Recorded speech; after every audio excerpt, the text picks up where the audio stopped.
Welcome back, y'all. It's the next season of hip hop, and I personally think this is a good thing. For those of you who don't know what I'm talking about, Joey Badass, a New York rapper, recently put out a song called The Ruler's Back, and I must say, Joey Badass's beat selection is always top notch. I'm talking beautiful tracks.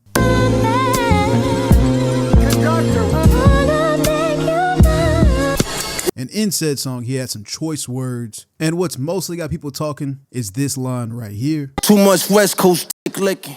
I'm hearing niggas throwing rocks, really ain't sticking. Cause if we talking bar for bar. And I understand that could seem like a direct shot at Kendrick Lamar, who is on quite a run. But what I think is that is more of a call to action. This whole time we've been talking about how we want lyricism back. We want real hip hop. Joey Badass is one of those artists. So personally, I think this is a good thing. Now I know we've got a lot of fans who are fans of content and not necessarily fans of hip hop as a culture. I know we got a lot of those people. So they automatically write off songs from other artists who aren't the ones that are popular right now. So I need us all real hip hop fans to collectively ignore them and let us welcome back this competitive environment, because competition breeds innovation. Say it again. Competition breeds innovation. There's never supposed to be one solitary king in hip hop. It's supposed to be fought for tooth and nail. And then after you retire, we can talk about how long you had said crown, but no one is ever supposed to be afraid to throw that first punch. Now, if Kendrick were to take that as a diss, good luck to you, brother, because for as much as I enjoy your music and have enjoyed your music for years, I don't see it.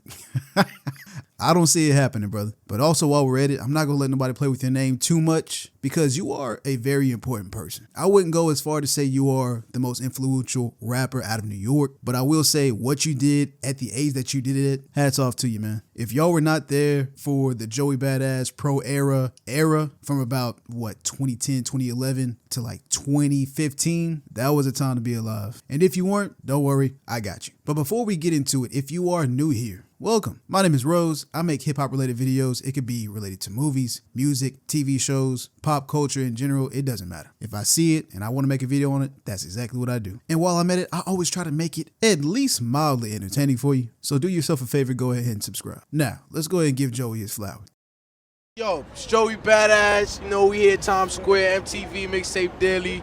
We about to take over this rap. To this day, I believe Joey Badass is one of the most lyrically talented artists out there. You can look back at any point in his career and you will not be disappointed. But where I found him and where a lot of people found him was that first mixtape, because that's probably his most famous piece of work, Joey Badass's 1999. Y'all, I don't think y'all understand, man. If you haven't heard it, go listen to it right now. Don't even listen to what I'm saying. Come up with your own opinion and come back and let me know. I don't want to influence you at all, because I'm about to. In 2012, when Good Kid, Mad City comes out, Schoolboy Q comes out, Crit drops, Meek Mill drops Dreams and Nightmares, Rick Ross drops God Forgives, I Don't. We are still heavily in the mixtape era at this point, so music is all over the place. And this is right before the streaming era, meaning people downloaded and listened to the music with intent. And yes, I am sending shots at streaming. Anyway, two 16 to 17-year-old young men dropped that same year. Chief Keef, who needs his own video, drops Finally Rich, and Joey Badass drops 1999.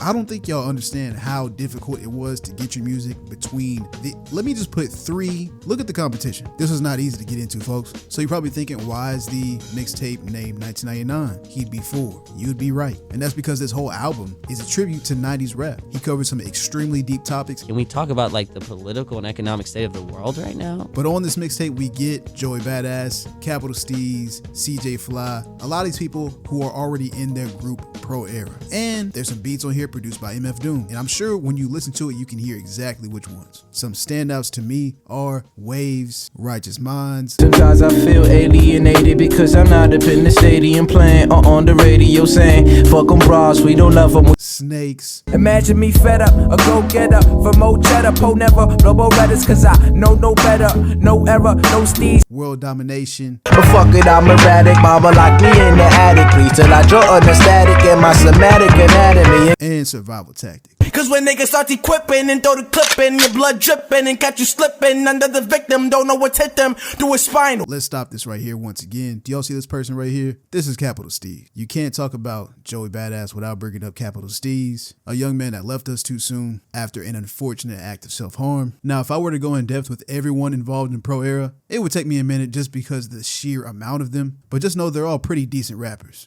Each of them has something different to offer. But in short, I do believe that this is one of the groups that was a part of the spearhead that began to revitalize New York rap. Other groups being ASAP, Underachievers, Flatbush Zombies.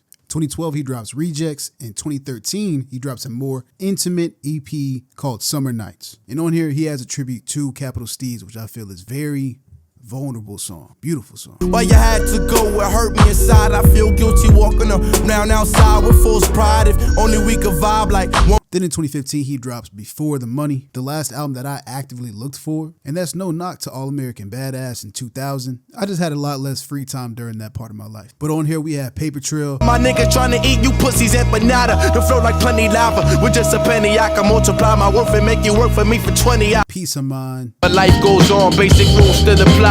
And you can fit that line in any hood you live by. From Flatbush to Fixed Sides, I was a schoolboy Joe. And one of my personal favorites, Curry Chicken. So it's all a story, it's a perception that people make for you along the way.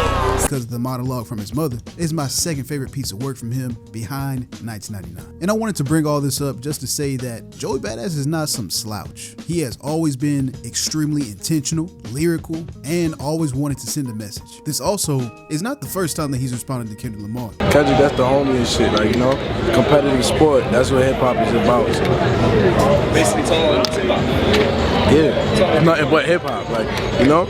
And I agree 100%. We are supposed to be doing this. This is what this is. Now, does he have what it takes to go up against Kendrick Lamar? I don't know, but that is the point of competition. We need to actually get down to see who is the best. Because if we're going just off of what's already been established, then what's the point of that? This is hip hop, this is rap. It's supposed to be back and forth, fighting over who has the crown, north, south, east, west, who's the person. So I appreciate him putting himself out there like that. Rapping is a sport. What, you gonna not play in the game just because you're playing the prime Bulls or the prime Lakers? You just gonna give up? No, put your shoes on. Now, do I think he's the king of New York? No. Again, very, very talented, extremely talented. King, I don't see. Beating Kendrick Lamar, I don't see. He's shown his ferocity, he's shown his lyricism, and he's also shown that he can be deep if he wants to. What we haven't necessarily seen from him is a commercial hit or him rapping on other styles of beats yet. At least not to my knowledge. I don't know everything. If you know something, put me on. Let me know what y'all think in the comments. Please, please try to be objective and don't just root for the most popular person at the time. Because I'm telling you right now, I'm going to see right through you. Arguments are welcome, but they have to be sound arguments. Don't argue from bullshit. Now, he may be able to outact Kendrick Lamar. That's very possible. I don't know. Y'all tell me who y'all think the better actor is out of Kendrick Lamar and Joey Badass. I know exactly what I think. Y'all have a good Saturday. I appreciate y'all as always. And if you watch the video this long, then obviously you feel like you belong here. And I agree. You do belong here with the rest of us. Y'all be safe.